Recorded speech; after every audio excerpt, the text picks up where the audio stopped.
Yeah, well, you can't run good all the time, I suppose. But I mean, I did a few deep runs, so I'm not feeling too bad. And a few big tournaments left. Plus, I did have that one pretty deep run. So, hey, what are you doing here? Holy, I did not expect to see you. How are you doing? Well, you did say you might come and visit, but I kind of...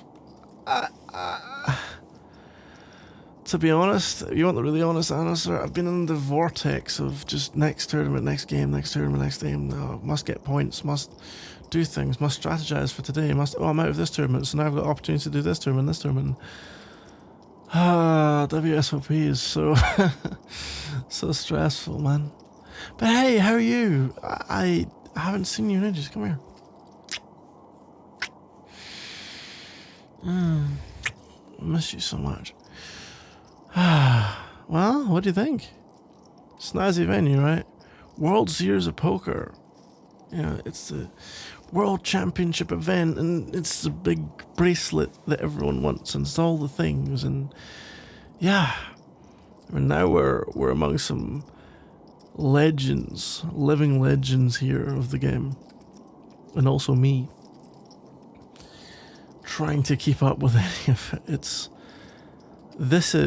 I've gone, long ass walks, over several days and run races and this is by far the most exhausting thing I've ever done. And the funny thing is, you're sitting down for like most of the day, but just the pure mental taxation of having like a month of solid poker, just tournament after tournament, and like you bust out, and it's not that you just go home and chill for the day. Like, no, there's another thing to do, there's another thing to play, there's another format, and it's always different formats, and that means that it's just complicated, and oh god.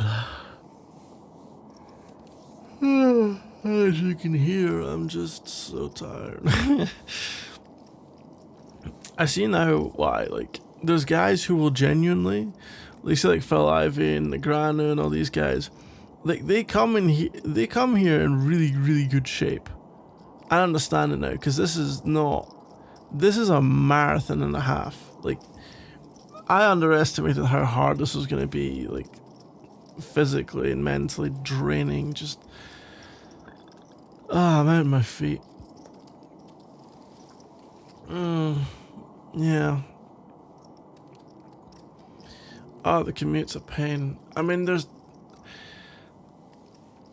for some reason, there's this huge boulevard when you're coming in here, and the two middle lanes, like, the whole time, I've not seen a single person working on them at any point, I swear to God, and yet, for some reason, completely blocked off. You can't go there, so the traffic's been a nightmare. I've been late a couple of days, like later than I wanted to be into the tables, just because I couldn't actually get here, Still, it's the toll that needs to be paid to be both in Paris and Las Vegas at the same time. What do you mean? Sorry, so Paris, like, did you not notice the giant Eiffel Tower outside? No? I mean, you can look it up on your phone. It's where it's the building you're standing in right now. Paris, Las Vegas. Big Eiffel Tower outside. And for this month, lots of gambly types. So.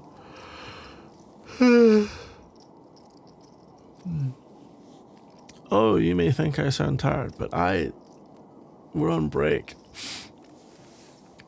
So the events have like little breaks, right, for a few hours or whatever. And I bust out of one event, and I'm still in another. So yeah. I'm tired. I could use a loving partner to lovingly love me in a loving way. Not physically, just, I don't know, head pats or something at this point I would take. I did have a really interesting hand, though, if you want to hear about it. I mean, I started out with kings, right? Which is obviously incredibly strong. And I was kind of thinking, like, the guys around the table, well, I mean, I was at a super strong table, right?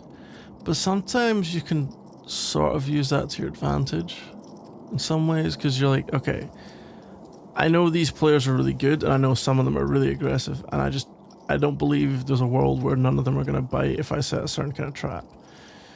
So, Under the Gun, who's really aggressive, a really good player, limps.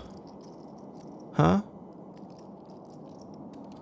Oh, come on. You came all the way to the World Series of Poker to see me. You don't think I'm going to talk about poker for just a few minutes? Can I just tell you this hand? Please. I'm tired. I want to tell you about my hand. Thank you. Anyway, okay, so, yeah, I'm king's late position. Under the Gun limps, which is weird, but it's not that surprising given it's this guy, because sometimes he'll just limp, and sometimes he'll limp call, and sometimes he will limp raise, depending on what happens behind him. So, the guy next to him raises, okay, folds around the table to me. I just flat call with the kings, because there's a few people still to act behind me. And my thought is, well, some aggressive players, some good players, guys trying to win some big stacks. Someone's going to raise behind me, right? Like, someone's going to raise. Because it wasn't a big raise to start out with, and like, someone's going to go, oh, there's a lot of chips in the middle. Oh, I've got a hand that plays well post-flop in a small number of hands. Let's, like, kick some people in the nuts and get them out with things like suited connectors and all that kind of stuff. So I'm sitting thinking, okay, I'm going to be a little bit tricky here, because obviously the standard thing is just raise your kings and try and get a lot of these hands out, but you know, you don't let things like suited connectors see a flop, because that's good for them, bad for you. So you just want to go, okay, you know, screw you, I'm going to price you out of this hand. But I decided to play a little tricky, because again, I was so sure that someone would raise for me, essentially.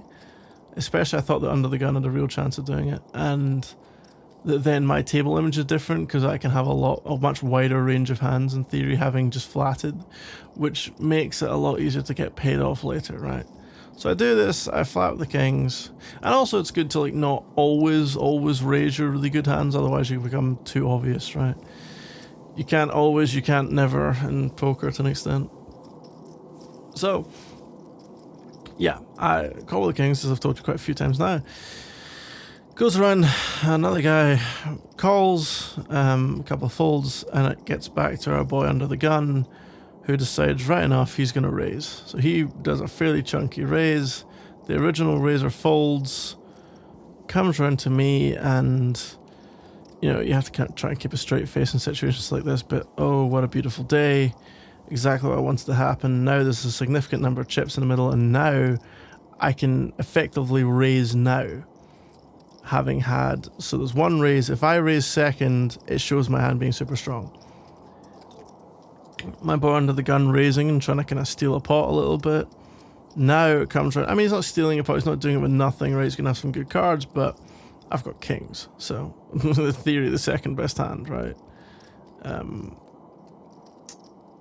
So, you know, if he has aces, then cry me a river, I guess. But for the most part, kings are pretty cracked. So he raises, comes back around to me, as I say, glorious morning, beautiful day. I raise again, and you can just see in his face, he's like, oh, well, now I'm at the hand. Because he knows he's priced in to play the hand, but he also knows at this point, well, I'm certainly representing a strong ass hand, whether I actually have it or not. In theory, I cannot have it, but the chances are more likely I'm going to have it with the way I've played it. So, but at the same time, this is a great player. He feels like he's going to have a chance to outmaneuver me post flop. He's obviously going to have aces in his range, so it's like, yeah. So now flop comes 10, jack, 4. I'm just going to spoil that suits don't matter. Nice thing for me is that this hits some of his kind of low range in terms of it can hit his like ace jacks, or ace tens. So, okay, he checks to me. I bet third pot, just to kind of small ball, just to keep a small bet, build the pot a little bit more. But it also just puts him in a really weird spot because, like, he doesn't really want to just call. He only has, like, that third pot bet is 20k. He only has 80k behind, so it's like, at that point, does he all in? Does he call? Does he fold to a tiny bet? He's in such a weird spot, right? So he thinks about it for a while, and eventually he all ins.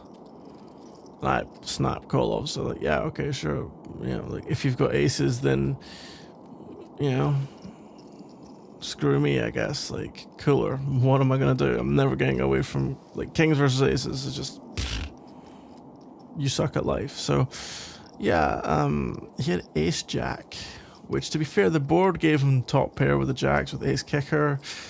But, like, I think my range is too strong. But it's a weird hand because he's, as I say, an aggressive player, and I'm very...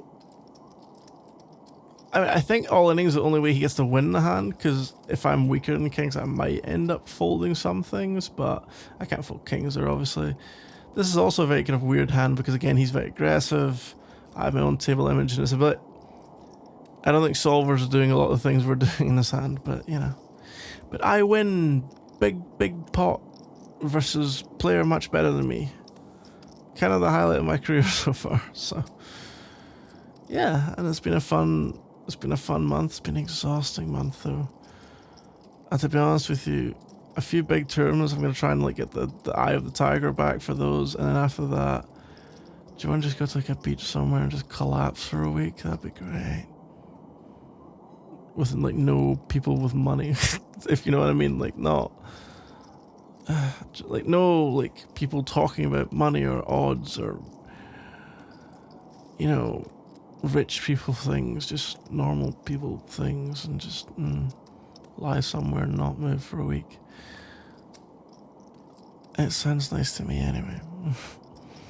But yeah, I mean, you can come and watch one of my final games, I guess. If you want to, now that you're here. I'm so glad to see you though.